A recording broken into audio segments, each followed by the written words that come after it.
Vamos a proceder directamente al bloque de preguntas y respuestas, aquí a cargo de los ingenieros José Segovia, que es presidente de la Comisión Técnica Científica que está. Vemos que está, por supuesto, nuestro presidente también, ingeniero Hugo Florentín, y el ingeniero Fernando Paniagua, miembro de la Comisión Técnica Científica de la Asociación Paraguaya de Carreteras.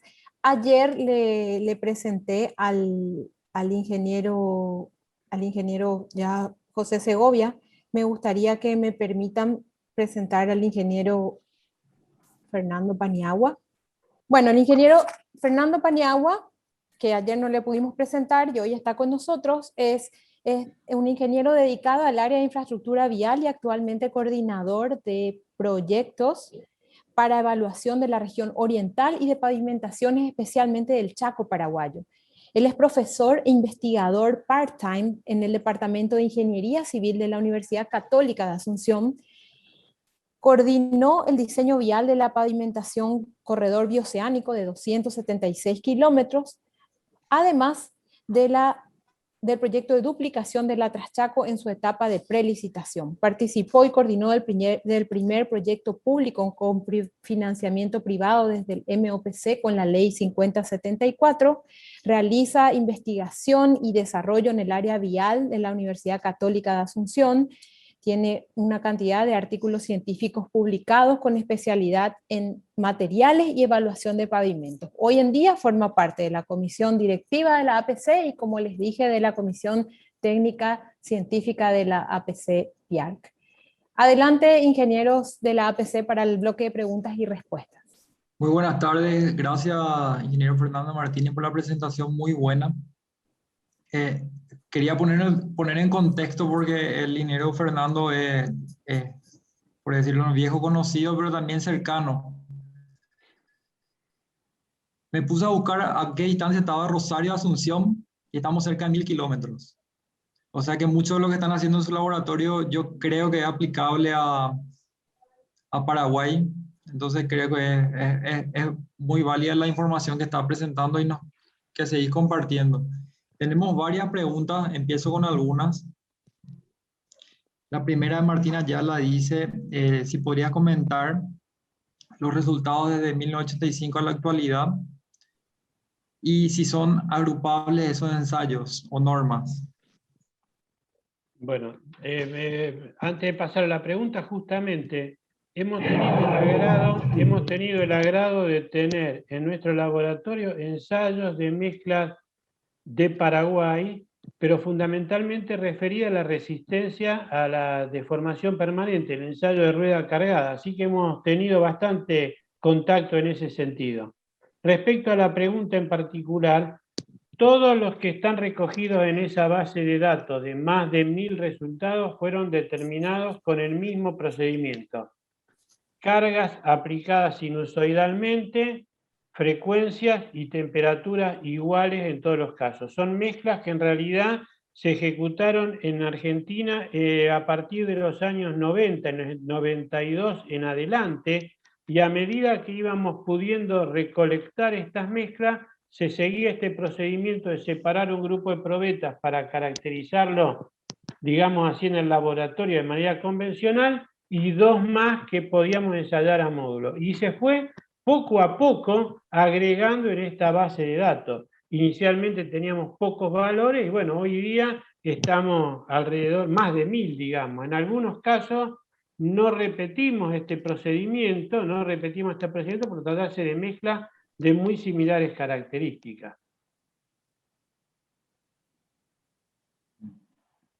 O sea, no hay diferencia de normas, sino que siempre fueron ensayadas con el mismo procedimiento.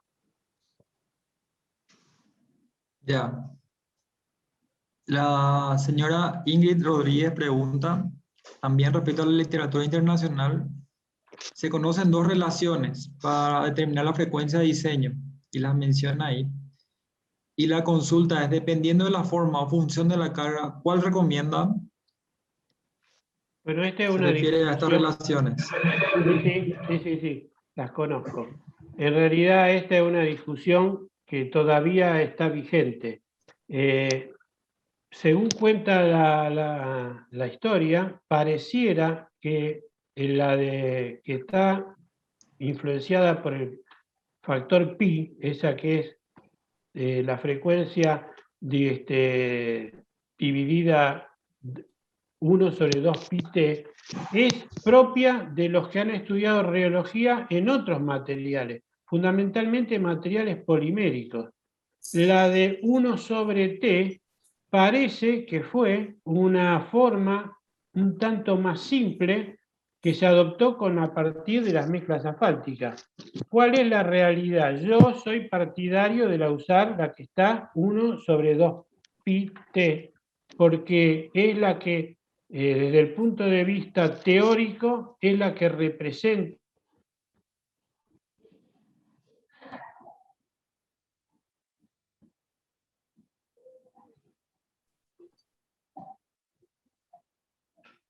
Tuvimos un pequeño corte ahí. Ingeniero Fernando. Hola, hola. Volvemos. ¿Estamos? Me parece que ahí estamos Te volviendo. dejamos escuchar los últimos 10 segundos. Bueno, entonces, de vuelta, retomo. Esta discusión no está saldada. Yo particularmente soy partidario de la que está afectada por el coeficiente pi, pero porque pareciera ser teóricamente la más acertada. Sin embargo, si uno busca bibliografía, busca valores de curvas maestras, muchos hacen uso de la otra, que es mucho más simplificada. Debo decirle a Ingrid que en realidad no recomiendo emplear ninguna. Habría que estudiar un poco más. Yo soy partidario, como digo, las dos tienen de alguna manera razón de ser. La que está afectada por pi pareciera ser teóricamente la más acertada.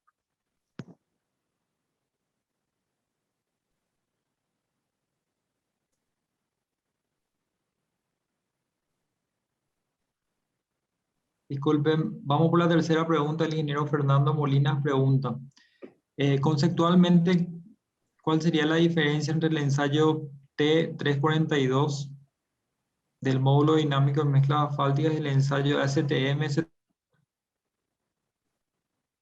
7369 para determinar módulos resilientes de mezclas asfálticas mediante tracción indirecta? Creo que lo mostraste, pero si lo aclaras mejor. Conceptualmente son cosas distintas. En el caso del ensayo con ASTO T342, la tensión que se aplica es una tensión sinusoidal en forma continua, mientras que en el ASTO 373-69 lo que se aplica es un pulso de carga. El material en ambos casos se deforma a causa de esto, pero responde de maneras diferentes. En el caso del de módulo resiliente es difícil definir cuál es el desfasaje y, conclusión, caracterizar ese comportamiento viscoso. La STM tiene la dificultad de que hay que medir simultáneamente deformaciones que ocurren en sentido vertical y en sentido horizontal. Esto no es fácil de hacer porque en muchos casos dan mediciones que son incongruentes, tanto es así que en Estados Unidos la STM ha perdido mucha vigencia, Para los que tienen memoria, el ASTO 93, el método de diseño ASTO 93, propugnaba la estimación del coeficiente de aporte estructural de las mezclas asfálticas a partir del valor del módulo resiliente medido con esta norma, a 20 grados centígrados. De memoria estoy tratando de hacerlo, este número, 20 grados centígrados, pensé que era eso correcto. Pero conceptualmente son dos cosas distintas. Los dos miden la rigidez, por decirlo de una manera genérica, de este material, pero bajo condiciones de tensiones y consecuentemente de deformaciones que son absolutamente distintas.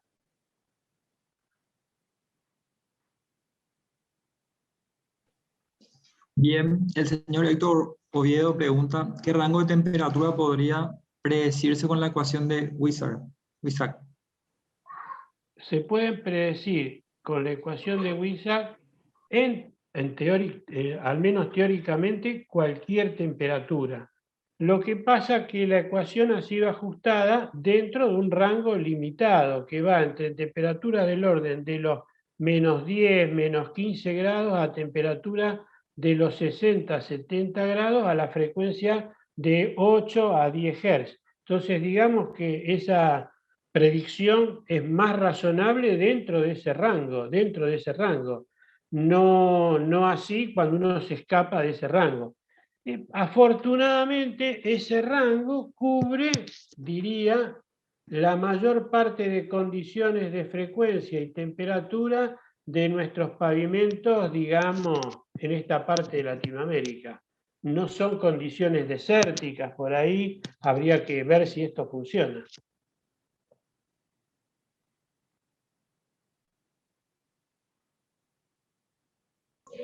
Por otro lado, el señor Fernando Vigo solicita comentarios respecto a, atendiendo que las correcciones de flexiones en el FWD se hacen a temperatura de 20 grados y si eso está relacionado con el módulo dinámico de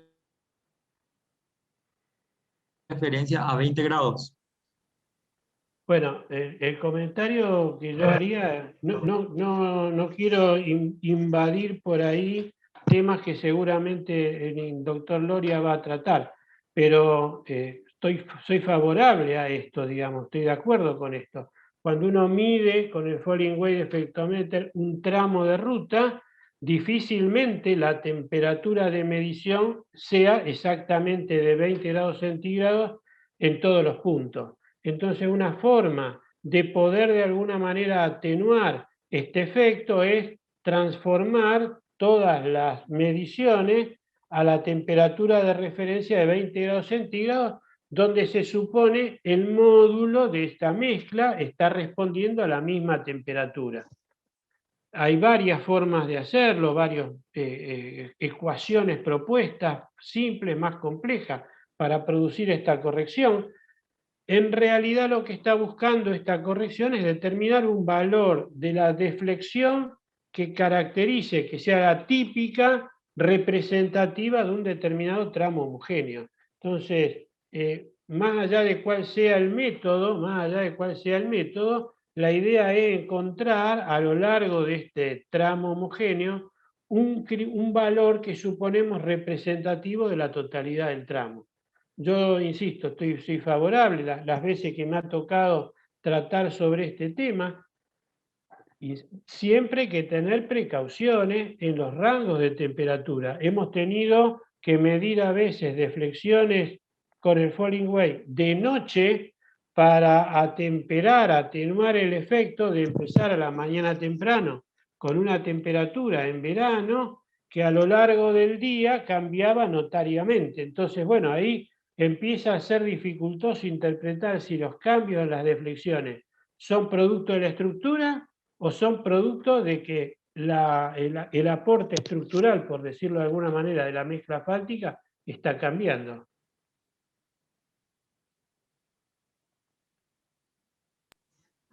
Gracias. La pregunta de Martín es, ¿cuál es la diferencia entre el método de ensayo utilizado en el INMAE y el AMPT? Bueno, la primera diferencia es el equipo. Nosotros tenemos un equipo que fue desarrollado en todo aspecto, inclusive el software de adquisición de datos, la forma en que opera, es operado por aire comprimido a partir de una válvula proporcional que es controlada por la computadora. Nosotros no podemos y no tenemos capacidad para alcanzar frecuencias de los 10 Hz, con lo cual nuestro equipo solamente puede llegar exigiéndolo a los 5 Hz, exigiéndolo bastante. No tenemos la posibilidad de hacer ensayos en forma confinada dentro de una celda triaxial, no lo hemos desarrollado y creo que no lo hagamos.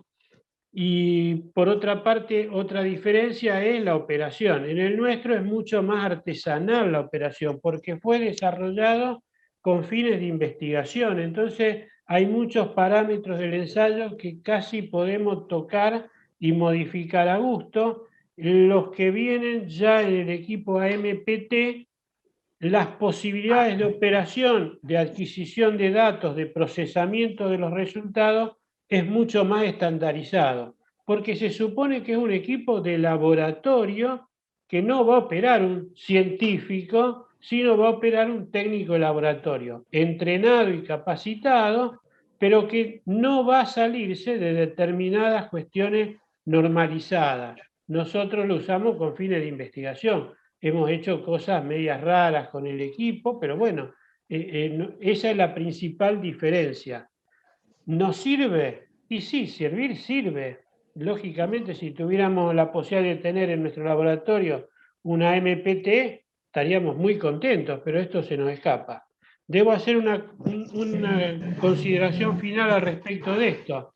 Hemos producido la incorporación de un equipo de módulo resiliente, el equipo de Cooper, este que yo mostré en una diapositiva hace un momento, porque la Dirección Nacional de Vialidad compró de este equipo un número importante, una gran cantidad de estos equipos, que distribuyó en distintos laboratorios regionales del país, de tal manera que para no quedar fuera, es decir, no tener la posibilidad de comparar resultados de la universidad con resultados de vialidad, se optó por comprar el mismo equipamiento, es decir, estamos en condiciones de llevar en paralelo determinaciones de la rigidez de las mezclas asfálticas, tanto en nuestro laboratorio como lo que puede hacer cualquier laboratorio regional de vialidad nacional. ¿Es mejor que el módulo dinámico? No podemos decirlo. Son dos cosas distintas. Uno tiene una cierta simplicidad, el otro es algo más complejo, pero bueno, es una forma de tener valores aplicables al diseño estructural. Muy bien, ahí tenemos unos minutos, Pablo, Andrea, quisiera hacer unas preguntas, Sí, o cualquiera de la comisión. tenemos. Entrar un poco en contexto, Fernando, respecto a cómo podemos relacionar, porque realmente no tenemos los equipos acá en Paraguay. ¿Puedes quitar tu pantalla, dejar de compartir tu pantalla, Sí, Fernando? ahí está, disculpen. Tengo Fernando, algunos comentarios. no soy yo el Fernando, ¿no? El otro Fernando. Sí. No, pues yo no estaba compartiendo pantalla, por eso. No, claro, Fernando Paniagua, el que estaba compartiendo. Bien. Disculpame. Sí. Te disculpa que te interrumpí. Sí, mostraste unos cuadros de los trabajos que habían hecho y vi rangos entre 500 y 30.000 megapascales, según la referencia de los cuadros. Realmente el rango es alto y decidir, entiendo que no es fácil tampoco. ¿Qué módulos adoptar? ¿Qué nos recomendás, atendiendo que no tenemos aún el equipo? Bueno, el equipo es la mejor alternativa. Si uno no tiene el equipo, puede recurrir al menos para, como digo, impulsar la utilización de estos métodos mecanísticos, estos métodos basados en principios mecanísticos, a procedimientos de estimación. Estimaciones que son mejores en algunos casos o tienen deficiencias en otros, pero bueno, hay que empezar a hacer escuela, en perderle el miedo a esto. Entiendo que mucha gente los maneja, los conoce y bueno, permiten al menos acercarse a un valor. ¿Cuál será ese valor? Como lo malo es que las mezclas asfálticas, estos números que vos citaste son por ahí un tanto altos. Yo diría que se mueven entre 200 y 20.000 megapascales. Y este 200 a 20.000 megapascales dependerá a qué temperatura lo tengo que considerar, a qué frecuencia, si es un pavimento próximo, por ejemplo, a un cruce ferroviario, a una playa de peaje donde los camiones transitan lentamente, o es ruta abierta, donde van 80, ¿no? Hoy día hay camiones que van a 100, 110 kilómetros por hora como si nada. Entonces, Si uno no tiene el equipo, el ideal es tener un equipo. Si no lo tiene, habrá que rebuscársela, como decimos en Argentina, con alguna alternativa, pero no tirar un número al azar, ni porque usamos el método de los dígitos basculantes. Hay que tratar de acercarse con algún método de previsión, de estimación. Esta es un poco mi filosofía y la que hemos seguido en el laboratorio a partir de poder juntar números, de poder juntar datos y llevarlos a alguna forma de que se puedan manejar de alguna manera simple. Hoy día todo el mundo dispone de computadora, hay programas de diseño de pavimento libres en Internet, las bajan, pero el asunto es alimentar con números razonables para que lo que salga de ese programa de cálculo tenga razonabilidad. Entonces un poco es eso, acercarnos de alguna manera. Bien, y ahí cuando hablamos de esos números, te consulto, hoy los que tienen ese equipamiento, que te pedirían, nos diga un rango de precio por lo menos de los equipos. Hoy ese equipamiento lo tiene la universidad, no lo tiene el privado, en Argentina por lo menos. Una consulta, dos consultas. Hay algunos privados que se han equipado, muy fuertemente y con un nivel de laboratorio que debo decir nos da envidia. Hay varias empresas importantes argentinas que han invertido en equipamiento en cantidades muy significativas. Afortunadamente son laboratorios con los que mantenemos muy buenas relaciones, que si necesitamos alguna cuestión de ellos en particular, porque nosotros no tenemos el equipamiento, siempre se han brindado favorablemente en esto. Y como dije, Vialidad Nacional ha hecho en el periodo anterior de gobierno una fuerte inversión en equipamiento que con un criterio bastante acertado ha distribuido a nivel de los laboratorios regionales, ha equipado laboratorios regionales con equipamiento moderno, tanto para el ensayo de rueda cargada como para pedir rigidez, para medir propiedades de los ligantes a través del ensayo de torsión repetida, el DSR, hay varios equipos de esto, y equipó fuertemente un laboratorio central en Buenos Aires, donde inclusive, todavía no está operable, se espera que lo esté en el futuro próximo, tenemos un equipo de ensayos acelerados a escala real de pavimentos, que también se recibió y se piensa que en algún tiempo se ponga en funcionamiento. Un poco esa es la idea. Empresas privadas han hecho inversiones. De mi conocimiento, al menos 3 empresas, una de acá de Rosario y 2 de la zona de Buenos Aires, han invertido fuertemente en equipamiento.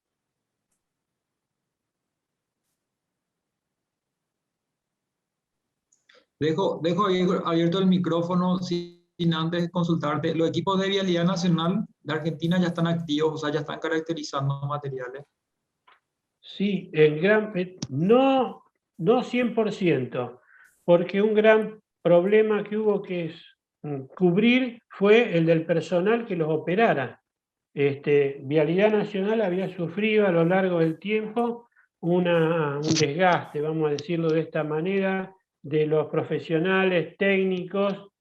Muchos de ellos ya se habían jubilado, se habían retirado, los laboratorios habían quedado obsoletos, con lo cual hubo que volver a formar el recurso humano que fuera capaz de usarlo y demás. Nosotros en este sentido, a partir de la maestría, hemos recibido becarios mandados por Vialidad Nacional justamente para capacitarlos en estos tipos de ensayos, que insisto, no son modernos, son actuales, digamos. Esta es un poco la definición que hacemos nosotros. Vialidad Nacional en ese sentido ha desarrollado un impulso importante en jóvenes becados e incorporados a la repartición para poder operar estos equipos, ¿no? Si no, son equipos que están guardados y no es el objetivo, digamos.